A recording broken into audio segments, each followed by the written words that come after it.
What are the effects of pharmaceutical companies selling life-saving drugs at high costs? It is necessary that the rising prices of pharmaceutical companies be restructured to comply with the modern standard.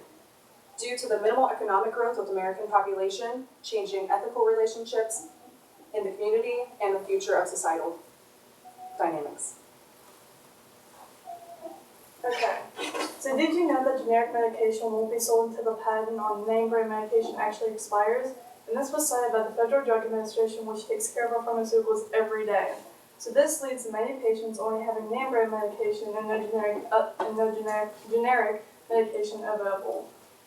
So 74% of physicians believe that direct-to-consumer advertisements are to blame for the high rising spending on name brand drugs compared to generic drugs, even when generic drugs are available. So what about the patients that don't have a generic medication and only have name brand? Jane is a type 2 diabetic, which means her body no longer produces insulin, and insulin is needed to break down important sugars and other parts of the food we eat in our body so that there isn't a buildup, which can be very bad for our system. In the U.S. charges $450 for a 10 milliliter bottle of insulin, which imagine having to pay that every month, every year, basically all of your life to keep yourself healthy. Jane decided this was too much and chose to import her drugs from Canada, where a 10 milliliter bottle can cost $21. Even though this is illegal and goes against her morals, and it's illegal because of the FDA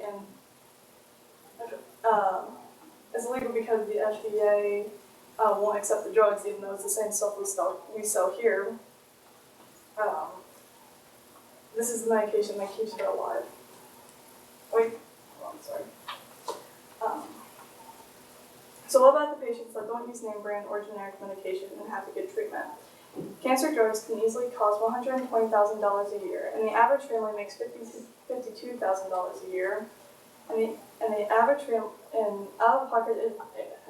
out-of-pocket expenses with insurance can cost $25,000 to $30,000. So this leads many cancer patients having to turn to other means to pay for their bills, as Grace will explain. These high-cost treatments and prescriptions are straining family relationships. In a recent study done by Liz Zambo, who's a health writer for USA Today, it shows that 17% of cancer patients claim to have borrowed money from family members. This then becomes a problem for them because they're having to afford the patient's prescriptions and they can't set budgets because the prices are always changing. These high prices are also reinforcing a social hierarchy. Middle-class families are struggling to afford health care, and Trump has recently been trying to get Obamacare for middle-class families who do not qualify for it, and though he's trying, it's not in effect yet. So those who have a lot of money can afford their medications, and those who don't are still struggling. It's also changing lifestyles for the patients. Dr. Sudip Bozi, a physician at Medical Center in Texas, talks about his experience of seeing a father who could not afford his medication. So in order to get it, he had to downgrade his car and move into a rental home. And this is showing that people are downgrading their lifestyles to afford essential medications.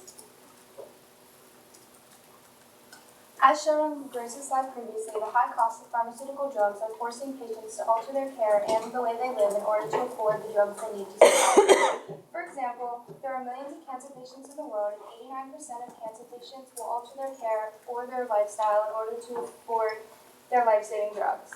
In order to cope with such high costs, many patients and their families will forego buying necessities such as food or clothing. This means that there are millions of patients and families who are going hungry or are in need due to the high cost of their medication. In some cases, patients are rationing their treatment or are completely foregoing the treatment altogether. These patients are risking their lives because they do not have the funds to afford their drugs. There are numerous risks of rationing medication. Patients put themselves at risk, and there's also a chance that the lower dosage that they're taking can actually hurt them rather than help them at all.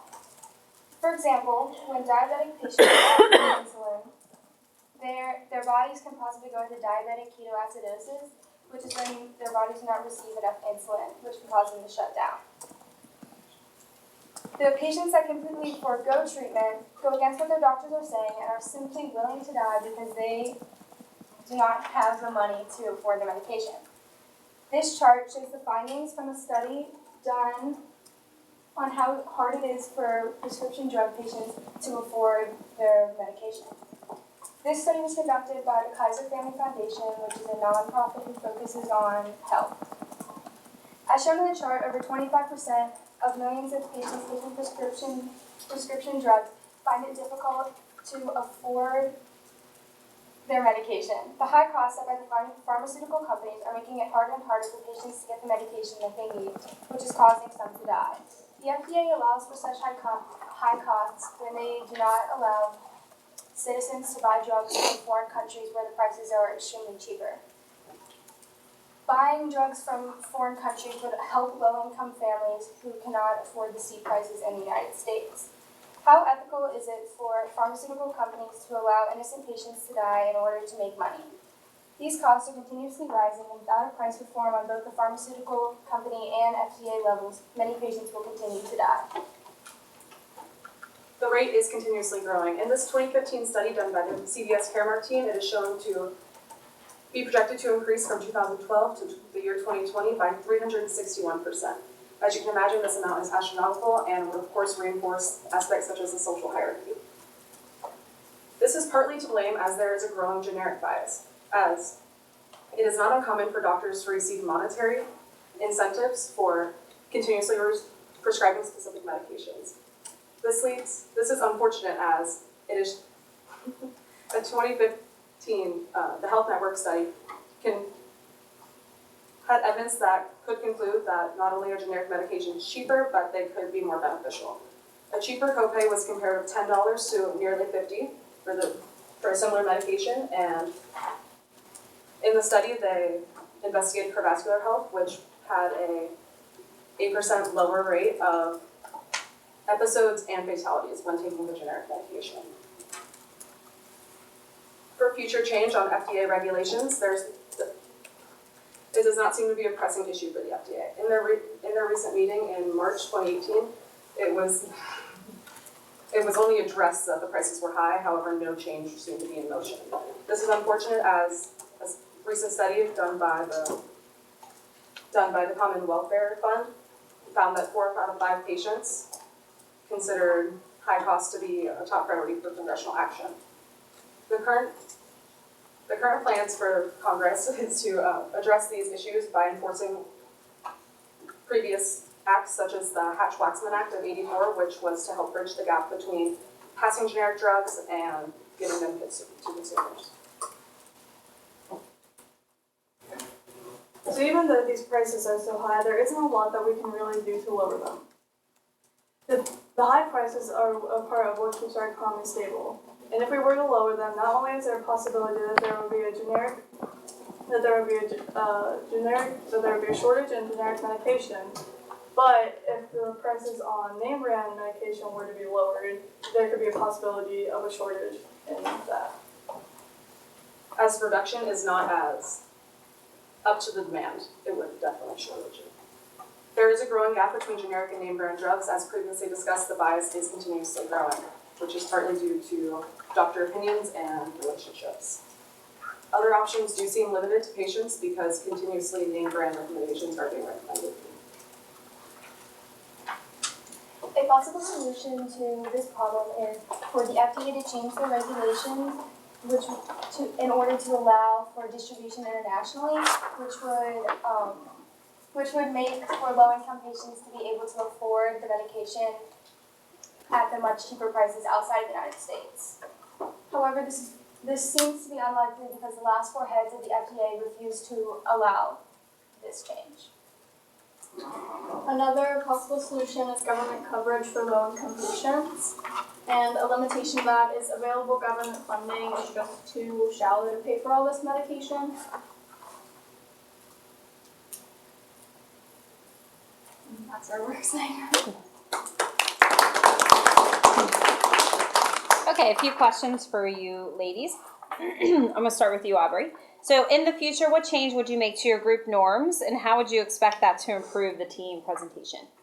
To change our group norms, I would definitely say that we should focus more on our counterclaims, which, because we focus more on our individual slides for the most part, and we tried to help each other on those. But I feel like we kind of neglected our counterclaims at times, so I feel like we definitely could have worked to improve those. Okay, thank you. Next one is for you, Grace. In what way did you improve your ability to work with a group as a result of this project? I think we communicated a lot, and that us being like so able to communicate, it kind of will help in the future, and I'll be able to put my ideas out more. Okay. Okay. Next is for you, Taylor. So what did you feel like is the strongest counterargument to the solution or conclusion that your team identified, and why? I believe that the strongest counter-argument was that there really are, there are other limitations that can kind of stop our solutions from happening.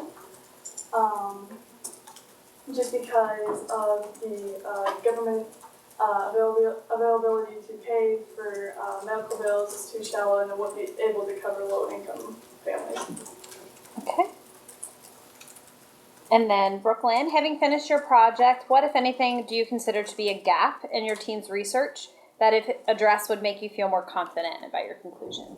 I believe our conclusion could have been a little bit stronger if we had included more scientific data and quantitative research. This would have helped to bridge some of our economic, futuristic, and ethical changes. Thank you.